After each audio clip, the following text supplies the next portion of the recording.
नमस्कार, स्वागत है आपका। मैं हूं आपके साथ दिनेश अवस्थी। 2023 विधानसभा चुनाव आने से पहले ही मध्य प्रदेश में सत्ता दल बीजेपी और विपक्षी तैयारियों में जुट गए हैं। बीजेपी की कोर कमेटी की दिल्ली में बैठक हुई, जिस बैठक को लेकर ये कवायद की जा रही है कि मध्य प्रदेश में संगठन में फेरबदल हो सकता है। खाली पड़े मंत्री पदों को आने वाले चुनावों के लिहाज से भरना है और जिन विधायकों का रिपोर्ट कार्ड ठीक नहीं है उनकी जगह नए चेहरों को भी मौका दिया जा सकता है। हालांकि इस तरह के केवल कयास ही लगाए जा रहे हैं, पार्टी की तरफ से कुछ भी नहीं कहा गया। तो वहीं विपक्षी दल कांग्रेस ने भी तैयारियां शुरू कर दी हैं और कमलनाथ ने नेता प्रतिपक्ष के पद से इस्तीफा दे दिया है। डॉक्टर गोविंद सिंह को नेता प्रतिपक्ष बनाने की बात कही है। एक तरफ प्रदेश में 2023 की चुनावी लड़ाई में बीजेपी आदिवासियों पर फोकस कर रही है, तो दूसरी तरफ डॉक्टर गोविंद सिंह को नेता प्रतिपक्ष बनाकर कांग्रेस ज्योतिरादित्य सिंधिया के गढ़ में सेंध लगाने की जुगत में है। आज के इस कार्यक्रम में हम 2023 को लेकर बिछाई जा रही दोनों दलों की बिसात पर चर्चा करेंगे, लेकिन उससे पहले ये रिपोर्ट देखिए। मध्य प्रदेश में मिशन 2023 के लिए भारतीय जनता पार्टी और कांग्रेस ने अपने दांव पेंच शुरू कर दी हैं। तैयारी में जुटे दोनों ही सियासी दलों की रणनीति बनना शुरू हो चुकी है। इसी क्रम में जहां एक और एमपी बीजेपी का दिल्ली में मंथन हुआ, जिसके बाद सत्ता और संगठन को लेकर कई बड़े बदलाव की बात निकलकर सामने आई, तो वहीं एमपी में कांग्रेस से बड़ा बदलाव देखने को मिला। अंदरूनी कलह और दबाव के बाद पीसीसी चीफ कमलनाथ ने नेता प्रतिपक्ष पद से इस्तीफा दे दिया और इसकी बड़ी वजह कमलनाथ के उस बयान को भी माना जा रहा है जिसमें उन्होंने विधानसभा की कार्रवाई को बकवास करार दिया था। दरअसल पिछले कुछ समय से कमलनाथ को लेकर पार्टी में सुबुगाहट थी, विरोधी लामबंद थे, जिसके बाद कमलनाथ पिछले दिनों सोनिया गांधी से मुलाकात करने दिल्ली गए थे। उसके बाद से ही ऐसा माना जा रहा था कि वो एक पद छोड़ेंगे। इसके पहले कमलनाथ ने प्रदेश में कांग्रेसी नेताओं की बैठक हुई थी, जिसमें कमलनाथ के नेतृत्व को चुनाव लड़ने की बात कही थी। जो भी हो, अब नेता प्रतिपक्ष की जिम्मेदारी कांग्रेस के वरिष्ठ विधायक डॉक्टर गोविंद सिंह को दे दी गई है। जो पार्टी ने हमें जिम्मेदारी जहाँ जहाँ देती है मैं उसको निभाता हूँ। आज उन्होंने पार्टी के हमारे नेताओं ने विश्वास किया है तो मैं उस बात पर खरा उतरने की प्रयास करूंगा। कांग्रेस पार्टी की नीति में कार्यकर्ता को जिम्मेदारी दी गई और कार्यकर्ता अपनी जिम्मेदारी निभाने में पूरी ताकत के साथ काम। तो वहीं कमलनाथ के इस्तीफे पर भाजपा तंज कस रही है। भाजपा की माने तो कमलनाथ से पद लिया नहीं, छीना गया है। वहीं दिल्ली में हुई भाजपा की बैठक पर संगठन को मजबूती की बात कही जा रही है। गोविंद सिंह जी को बधाई देता हूँ, बड़े सीनियर लीडर हैं, मैच्योर्ड लीडर हैं, लेकिन ये कांग्रेस का इंटरनल मामला है। कमलनाथ जी से छीना गया है वो पद और दुर्भाग्य यही है कि कांग्रेस में लोग सब पद हड़प के रखना चाहते हैं। मुझे विश्वास है कि झूठ और फरेब से वो दूर रहेंगे। हमारे जो प्रमुख नेता हैं प्रदेश के वो समय समय पर मिलते रहते हैं, राजनीति में सार्वजनिक जीवन में काम करते हैं और सरकार हमारी है। बहुत से इशूज़ होते हैं जिन पर सबका अपना अपना मत होता है, अपनी अपनी जानकारी होती है, उसको बैठकर साझा करते हैं और फिर आगे के काम करने को लेकर कुछ बातें तय की जाती हैं। अब कांग्रेस से बदलाव और दिल्ली में हुए बीजेपी के मंथन से नया क्या देखने को मिलेगा, ये तो आने वाला वक्त ही बताएगा। लेकिन सवाल ये है कि बदलाव के बाद भी क्या कांग्रेस के क्षेत्र में विधानसभा चुनाव 2023 और 2024 में होने वाले लोकसभा चुनाव के लिए गुटबाजी छोड़कर एक मंच पर नजर आएंगे, और एमपी में सत्ता और संगठन में क्या क्या देखने को मिलेगा। Bureau report. तो तैयारियां दोनों तरफ चल रही हैं और अपनी अपनी तरफ से कोशिशें भी की जा रही हैं कि कैसे संगठन को मजबूत किया जाए, पार्टी में जो नाराज लोग हैं उनको कैसे मनाया जाए और कैसे अपने अपने खेमों को मजबूत किया जाए। लेकिन आज जिस तरह की स्थितियां बनी हैं, कमलनाथ ने जिस तरह से इस्तीफा दिया, गोविंद सिंह को लेकर उनका नाम आगे रखा, ये भी कई सवाल खड़े कर रहा है। बीजेपी इस पर निशाना भी साध रही है। बीजेपी कह रही है कि कमलनाथ ने पद छोड़ा नहीं है बल्कि उनसे पद छीना गया है। चलिए इसी मंथन पर आज हम गहमा गहमी पर चर्चा करेंगे। मेहमानों से परिचय कराते हैं। हमारे साथ गुलरेज शेख, नेता बीजेपी, अभिनव बरोलिया, नेता कांग्रेस, संदीप पौराणिक, वरिष्ठ पत्रकार। सभी मेहमानों का बहुत बहुत स्वागत है। सबसे पहले मेरा सवाल अभिनव जी आपसे है। कमलनाथ ने पद छोड़ा और उन्होंने साफ तौर पर कहा कि डॉक्टर गोविंद सिंह अब आज से नेता प्रतिपक्ष होंगे, और बड़ा ये मुद्दा अब एकदम जैसे ही खबर आई हलचल सी मच गई, क्योंकि कई बार कमलनाथ पर दबाव बनाया गया था, कई बार कमलनाथ से ये कहा गया था कि आप दो में से एक पद तो कम से कम छोड़िए। लेकिन जैसे ही अब वो पद छोड़ा है, बीजेपी ने निशाना साध दिया। बीजेपी ने कहा कि कमलनाथ ने खुद नहीं छोड़ा है बल्कि उनसे छीना गया है। देखिए, ये एक नियमित प्रक्रिया है। हर पार्टी, चाहे भाजपा हो चाहे कांग्रेस हो, हर जगह एक अनुशासन और सारी चीज़ जो चलती हैं उस तरीके से होता है, और ये एक स्ट्रैटेजी प्लान होती है। चुनाव आने वाले हैं। कमलनाथ जी खुद ही ये बात कई बार बोल चुके थे कि एक पद उनको, मतलब पार्टी के लिए जैसा अच्छा सोचना था वो कमलनाथ जी ने सोचा, और आज उसको देखने को भी मिला। सोनिया जी ने खुद, गोविंद सिंह जी ने अब भी जस्ट आधे घंटे पहले जाकर उनको धन्यवाद दिया है कमलनाथ जी को, और खुद बोला है कि पार्टी 7 बार के विधायक हैं और वरिष्ठ विधायक हैं हमारे गोविंद सिंह जी, तो उनको जिम्मेदारी दी गई है। तो इसमें बीजेपी को मतलब इतनी चिंता क्यों है, ये मेरे को समझ से परे है। मतलब ये मतलब टॉप मुद्दे की बात ही नहीं है। मुद्दे तो दूसरे हैं अभी, जो सब कुछ जनता के बीच में है, लेकिन मुझे नहीं लगता कि ये कोई इतना बड़ा मुद्दा है और इस पर इतना ज़्यादा सोचने और समझने की ज़रूरत है। और हर पार्टी अपनी तैयारी करती है। नेता प्रतिपक्ष, एक कमलनाथ जी के पास 2 पद थे, एक पद, और जिस तरीके से सरकार गई थी और उसके बाद दोनों पद कमलनाथ जी के पास था, एक पद गोविंद सिंह जी के पास चला गया। तो इसमें कोई सोचने और समझने की बात नहीं है। बाकी जो भाजपा वाले बोल रहे हैं वो तो खैर जनता के बीच जा रहा है और जनता भी सब समझ रही है। गुलरेज जी, दिल्ली में जिस तरह से जो बैठक की जा रही है, क्या ये मान लिया जाए कि अब कुछ नया फेरबदल संगठन में देखने को मिल सकता है? कुछ नए मंत्री भी मिल सकते हैं, हालांकि वो कुछ समय के लिए मिलेंगे, लेकिन मिल सकते हैं।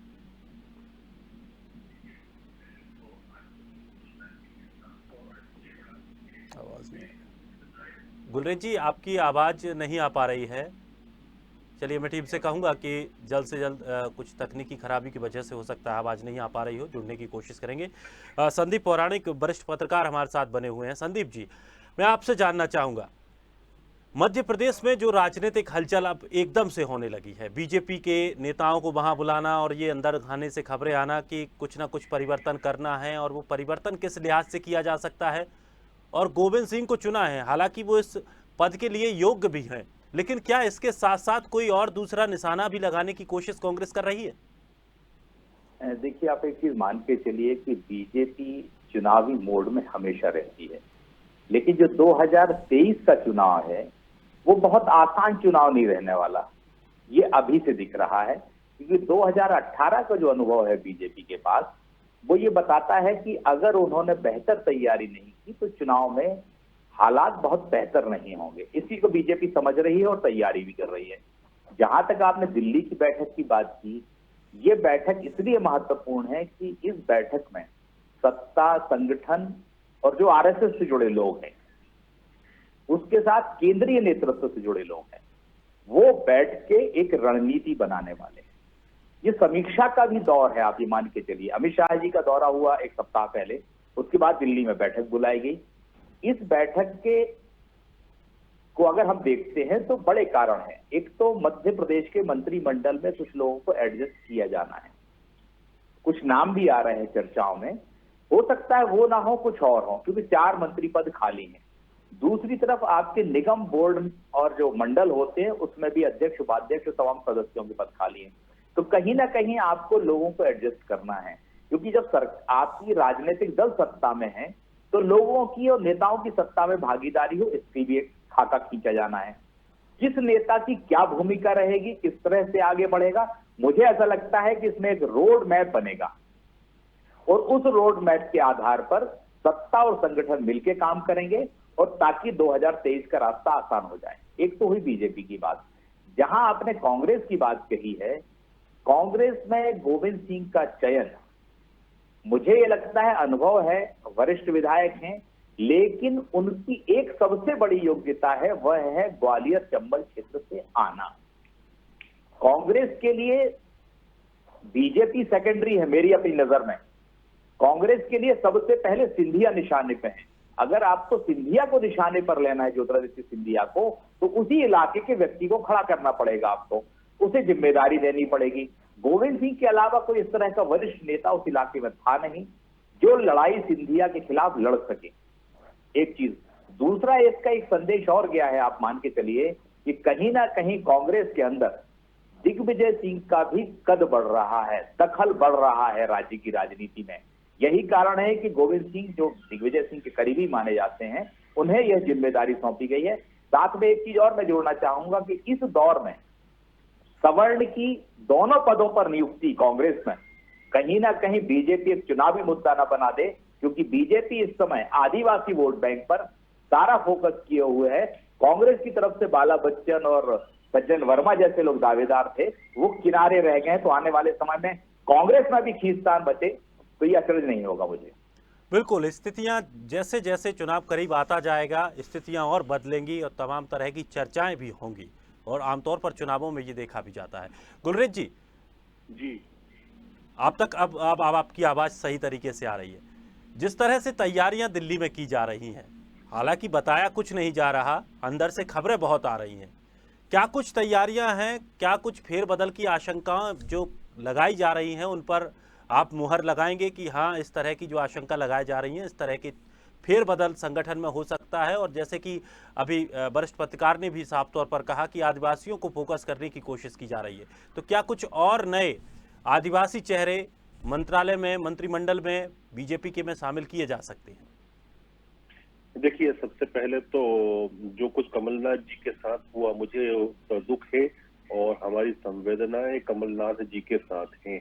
और ये जो कुछ हुआ ये होना था, क्योंकि दिग्विजय सिंह जी बैठे थे तो वो करते। अब जहां तक आप पूछ रहे हैं, तो पहले मैं आपके प्रश्न का उत्तर दे दूं। भारतीय जनता पार्टी की जो बैठक हो रही है हमारे पूर्व राष्ट्रीय कार्यालय अर्थात 11 अशोका रोड दिल्ली में, एक रूटीन की बैठक है जिसमें संगठन और सरकार दोनों के बीच में समन्वय हमेशा बहुत स्मूथ होता है और उसके लिए इस प्रकार की बैठकें की जाती हैं। जहां तक आप आदिवासियों का प्रश्न है, आदिवासियों को माननीय नरेंद्र मोदी जी चाहते हैं कि 7 दशक बीत चुके हैं इस देश को आजादी प्राप्त हुए, अभी तक उनका मेन स्ट्रीमाइजेशन नहीं हो पाया। तो मध्य प्रदेश ही नहीं, पूरे देश में आदिवासियों का मेन स्ट्रीमाइजेशन करना है। उसके लिए जो भी करना होगा वह किया जाएगा। लेकिन आज का जो दिन है वो कमलनाथ जी के घर पे भी काफी दुख होगा।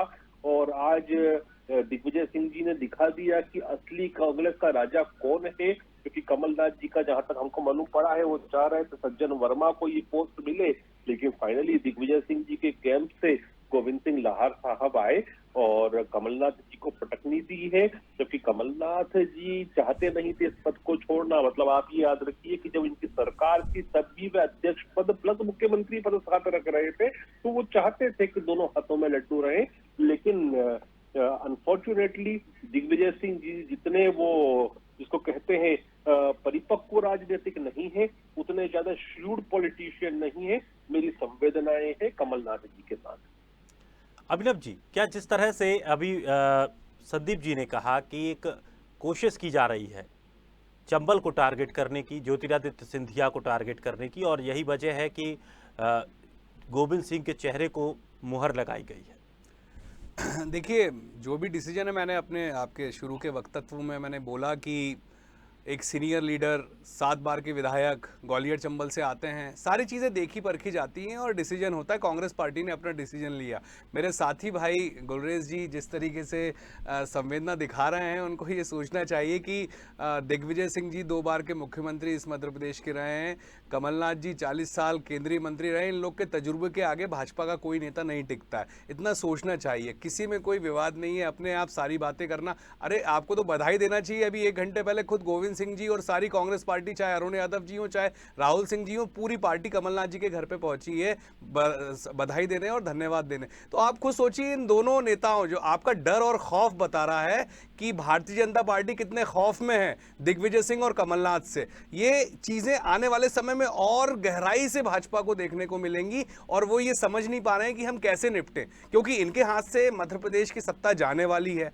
पूर्ण बहुमत की सरकार कांग्रेस मध्य प्रदेश में बनाएगी और इसी डर और खौफ से ये अब इस समय एक रूटीन मीटिंग आप भी बोल सकते थे भारतीय जनता पार्टी की वहां पर हो रही है, मैंने भी बोला अपने शुरू के वक्तव्य में, लेकिन नहीं, खौफ किसका है? दिग्विजय सिंह और कमलनाथ का। तो ये डर और खौफ अच्छा है भारतीय जनता पार्टी को और ये बना रहना चाहिए। गुलरेज जी,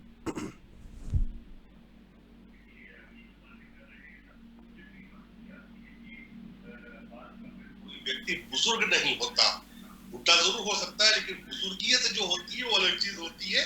तो और यदि ये लोग बुजुर्ग होते तो किस प्रकार से इनकी पार्टी के अंदर फूट पड़ी, किस प्रकार से, मैं तो ये कहूंगा कि 15 साल बाद बच्चा पैदा हुआ, रिश्तेदारों ने इतना चूमा कि चूम चूम के मार डाला।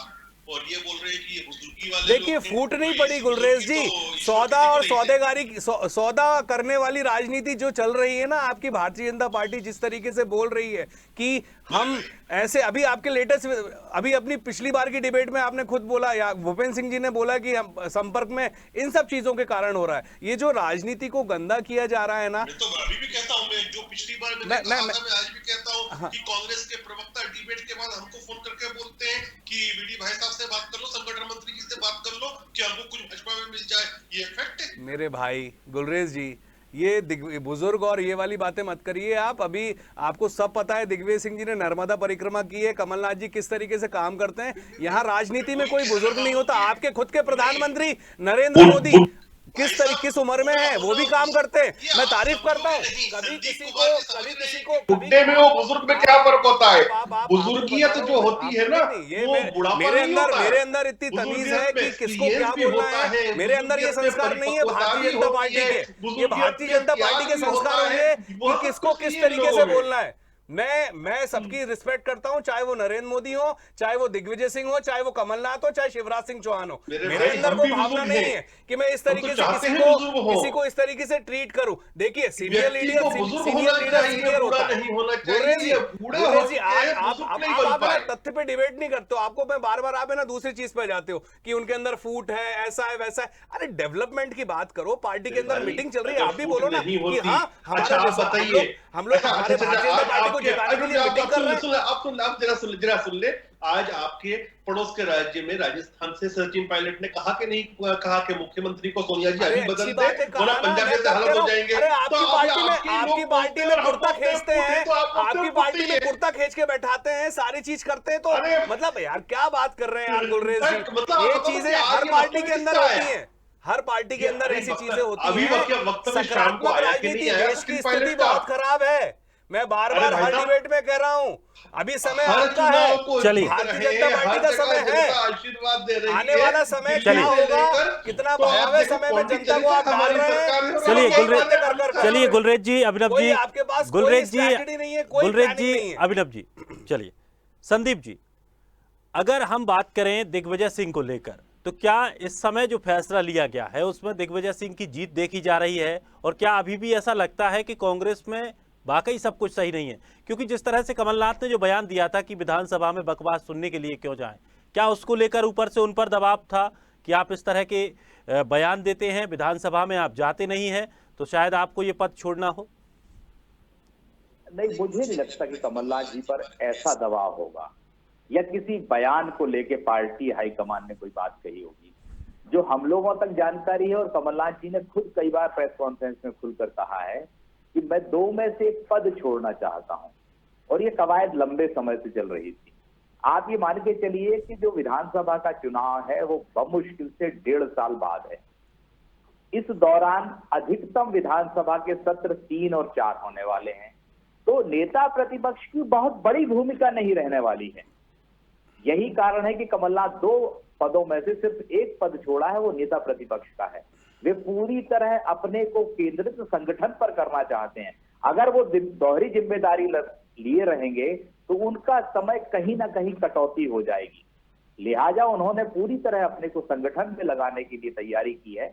यही कारण है कि नेता प्रतिपक्ष, मैं ये नहीं मानता कि कमलनाथ को आज कांग्रेस में ऐसा कोई व्यक्ति है या ताकत है जो कमलनाथ से कहे कि पद छोड़ दीजिए आप। कांग्रेस में कमलनाथ की अपनी हैसियत है और उसे नकारा नहीं जा सकता। जहां तक आपने दिग्विजय सिंह जी की बात कही, मैं इससे सहमत हूं कि दिग्विजय सिंह का दखल पिछले कुछ समय में बढ़ा है, और वो समय है G23 के बाद का। G23 में वो नेता थे जो दिग्विजय सिंह के समकक्ष हैं, बहुसंख्यक, जिनकी अपनी कांग्रेस के अंदर हैसियत है। जब आपने उस पूरे ग्रुप को किनारे कर दिया तो फिर आपको मजबूरी में इनका साथ लेना पड़ेगा। तो वर्तमान में, और जब आप साथ लेंगे तो उसकी कोई ना कोई तो बात आपको माननी पड़ेगी ना, तब तो उसे एहसास होगा कि संगठन या सरकार, पार्टी हमारी अहमियत समझ रही है।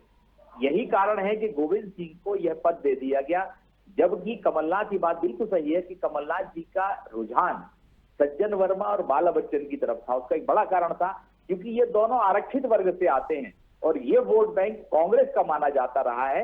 यहां कहीं ना कहीं कांग्रेस को भी आने वाले समय में जवाब तो ये देने होंगे जो बीजेपी उठाएगी, क्योंकि बीजेपी की आप रणनीति जानते हैं कि वो हमेशा कांग्रेस को घेरने की कोशिश करती है। और ये जो दो पद हैं, नेता प्रतिपक्ष और अध्यक्ष का, वो सवर्ण के पास आ गया। तो कहीं ना कहीं मुझे लगता है कि आने वाले समय में कांग्रेस को इसका जवाब देना होगा। बिल्कुल कांग्रेस को जवाब देना होगा, लेकिन सवाल बीजेपी पर भी हैं। अभी जिस तरह से गुलरेज जी ने कहा कि आदिवासियों के विकास की हम कोशिश कर रहे हैं और हम चाहते हैं कि पीएम मोदी ने जिस तरह से उन पर, आदिवासी समाज पर फोकस किया है, 18 साल आपकी सरकार को मध्य प्रदेश में हो चुके हैं, तो क्या ये वास्तव में मान लिया जाए कि 2018 में आदिवासी वोट बैंक आपसे खिसका है और अब आपको वो डर सता रहा है, इसलिए पूरा फोकस चाहे अमित शाह हो, चाहे प्रधानमंत्री हो, चाहे मुख्यमंत्री हो, सिर्फ आदिवासियों पर करना चाहती है? देखिए, हमारी 18 साल की सरकार ने क्या किया, मैं एक ही डाटा के साथ आपको पूरी बात बता दूंगा। और किसी भी समाज का उत्थान देखना हो तो उसकी महिलाओं की कंडीशन देख लीजिए। जब माननीय दिग्विजय सिंह जी मुख्यमंत्री थे और उनके कार्यकाल जब समाप्त हो रहा था, तो जो संस्थागत प्रसव होता था आदिवासी महिलाओं का, केवल 22% होता था। आज यह 86% हो रहा है। तो ये हमने 18 साल में करके दिखाया है। आदिवासी क्षेत्रों में आप जाकर देख लीजिए, पहले आप इंदौर से झाबुआ जाना, अलीराजपुर जाना, थांदला जाना, तभी तो खंडवा लोकसभा की सीट जो आपने 3.5 लाख से जीती थी, अब वो 80,000 से जीती। मतलब ये आपने विकास किया। ये बीच में जो है उछल कूद मत करो यार, आपकी बारी आएगी। अरे गुलरेज जी, उछल कूद की बात नहीं है। जो आप 18 साल का जो फैक्ट और टैक्स और जो जितना भी आप बताते हो ना, अभी जो चल रहा है ना, उस पर बात किया करो आप कि गैस के सिलेंडर के दाम कितने हैं, पेट्रोल के दाम कितने हैं और डीजल के दाम कितने हैं, रोजगार कितने बढ़ रहे हैं। 45 करोड़ लोगों ने रोजगार के बारे में सोचना छोड़ दिया है, सब कुछ छोड़ दिया। इस पे बात किया करो आप। मध्य प्रदेश कितना विकसित हुआ है, आपके पास क्या प्लान्स हैं, उसके बारे में बात करा करो। कमलनाथ जी की बराबरी आप लोग कभी नहीं कर पाओगे। मैग्निफिसेंट एमपी का सपना जो कमलनाथ जी ने देखा था, आप लोगों ने खरीद फरोख्त कर सौदा कर जिस तरीके से अपनी सरकार बनाई है और अपने झूठे तथ्य, झूठे फैक्ट जनता को नहीं दिखाना और झूठी बातें, ये संपर्क और ये सूत्र, ये सब यहाँ नहीं चलते। इस्तीफा कौन? अभी आपको सब दिख रहा है, सारी चीज दिख रही है, सब अच्छा माहौल है और जनता आपको बताएगी। मेरे पास जो सूचना आ रही है कि कमलनाथ जी से कल अध्यक्ष पद भी छीना जा रहा है। अच्छा, बहुत अच्छे गुलरेज जी, अभी खुद संदीप जी ने सारी बात करी। आपकी बात कॉमेडी और उछल कूद आप कर रहे हो और ऐसी बातें जनता भी हंस रही होगी आपकी बात सुनकर कि आप बोल क्या रहे हो। आप थोड़ा मैच्योरिटी के साथ बात करो, थोड़ा समझ के साथ बात करो, थोड़ा सा मेंटल लेवल उठा के अपना बात करो। आप बात क्या कर रहे हो? कुछ भी बोलना है, कुछ भी करना है। अरे अपनी स्ट्रैटेजी बनाओ, अपनी प्लानिंग बनाओ, वो अच्छी बात है। भाजपा को चुनाव लड़ना है, पार्टी अपना चुनाव लड़ती है। चलिए गुलरेज जी, देखिए, मुझे तो बोलने ही नहीं दे रही है, बीच में आप मुझसे पूछते हैं, मैं कुछ बोलता हूँ, बीच में बोलने लग जाते हैं। तो जहां तक आदिवासियों का विषय है, मैंने आपको संस्थागत प्रसव का आंकड़ा दिया। इसके पूर्व में आप देखिए कि चाहे थांदला हो, चाहे राणापुर हो, या फिर जोबट हो या कट्ठीवाड़ा हो, इन सभी स्थानों पर जाना दुर्गम होता था। रोड इंफ्रास्ट्रक्चर नाम की कोई चीज नहीं हुआ करती थी। हमारी सरकार आई तो यह भी हुआ। इनके घरों में बिजलियां तक मुहैया नहीं थी, पूरे के पूरे गांव अंधेरे में थे। आज रोशन हुए कि नहीं हुए, ये भी हमारी सरकार ने करके दिखाया। तो हमारी सरकार तो डेफिनेटली इनका मेनस्ट्रीमाइजेशन करने के लिए प्रतिबद्ध है। और मोदी जी को एक सवाल, गुलरेज जी बस एक सवाल, अभी आपने वो डांस इंडिया का शो देखा था, वो आदिवासी लड़कियों का देखा था? सर मैं टीवी नहीं देखता हूँ। नहीं देखा था, नहीं देखा था आपने? पूरे इंडिया में वो चल रहा है। वो बेचारी चावल कैसे बीनती थी, क्या हो रहा है 18 साल में, ये डेवलपमेंट किया, आप ये बताओ। और ये पूरा देश देख रहा है। और मैं आपसे रिक्वेस्ट करूंगा वो शो जरूर देखना। नोरा फतेही का शो है, उसमें नीतू कपूर जी भी है। मैं मेरी बात सुनना, आप जरूर देखना आदिवासियों का कितना डेवलपमेंट इन 18 सालों में भाजपा ने किया है। ये वो शो देख के आपको समझ में आ जाएगा, उनका दुख दर्द देख के आपको समझ में आ जाएगा कि वाकई में इस प्रदेश में आदिवासियों के साथ। एंकर महोदय बोल रहे हैं, कांग्रेस प्रवक्ता बोल रहे हैं, बीच बीच में मुझे समझ में भी नहीं आ रहा, थोड़ा इसलिए डिस्टर्ब मत करें। मुझे डिस्टर्ब मत करें। मुझे सच क्योंकि बताना तो पड़ेगा ना आपको। नहीं सच बताना बात कुछ तो मैं नहीं। भी रखूंगा सच बताना तो भाई साहब ऐसा तो नहीं है कि आप सच बोल रहे हैं। भाई साहब सुन लीजिए, बतौर डॉक्टर मैंने नौकरी की है झाबुआ वाले क्षेत्र में, और मेरी पैदाइश हुई है कत्थीवाड़ा वाले क्षेत्र में, क्योंकि मेरे देखिए फादर हमारे वहां यूथ पर डॉक्टर कांग्रेस सेवा देते के थे। हमारे यूथ मैंने कांग्रेस के खुद ने प्रदेश देखा है। अध्यक्ष भी वहीं से आते हैं। उनके सुन लो भाई पास साहब, भी सारे सुन तथ्य लीजिए, और फैक्ट और है। वहां पर डेवलपमेंट कितना हुआ है और क्या स्थिति हुआ करती थी तो तभी 18 तो साल बोला पहले, आपको शो ये जरूर सब देखना। जानते थे। वो शो आप जरूर बताइए देखना। कि आप उन बच्चियों का दुर्दर्द देखना। उन बच्चियों का दुर्दर्द देखना, वहीं अलीराजपुर झाबुआ की बच्चियों का। ऐसी स्थिति थी, ना रोड था, ना इंफ्रास्ट्रक्चर था, ना बिजली थी, ना कोई हेल्थ जो स्ट्रक्चर था। ट्रक में हमारी सरकार ने चावल मुहैया भर किया के है। जाते हैं वो ना, लोग उसके बाद 70 रात में साल झाड़ू तक लगा के वो उठाती हैं आदिवासियों अपने का घर के खून लिए। चूसते रहे। वो आज झाड़ू बातें कर रहे उठा हैं हिमायती बनने की। के झाड़ू उठा के ये है 18 साल का बिल्कुल चुप रहो। डेवलपमेंट भारतीय जनता आज पार्टी का। दिग्विजय सिंह जी, आज दिग्विजय सिंह चलिए। जी ने इवेंट मैनेजमेंट चलिए, की एक सरकार अनुसूचित जाति दिग्विजय और एक सिंह और अनुसूचित कमलनाथ के जनजाति खौफ के से नेता डरी को हुई है। चुना है। चलिए, कुलरेज जी, अभिनव जी, संदीप जी, बहुत बहुत शुक्रिया हमारे साथ जुड़ने के लिए और अपनी अपनी राय रखने के लिए। लेकिन एक बात तो है कि बीजेपी में एक तरफ मंथन किया जा रहा है, कांग्रेस अपना दांव चलती जा रही है। 2023 की तैयारियां बड़ी तेजी से की जा रही हैं।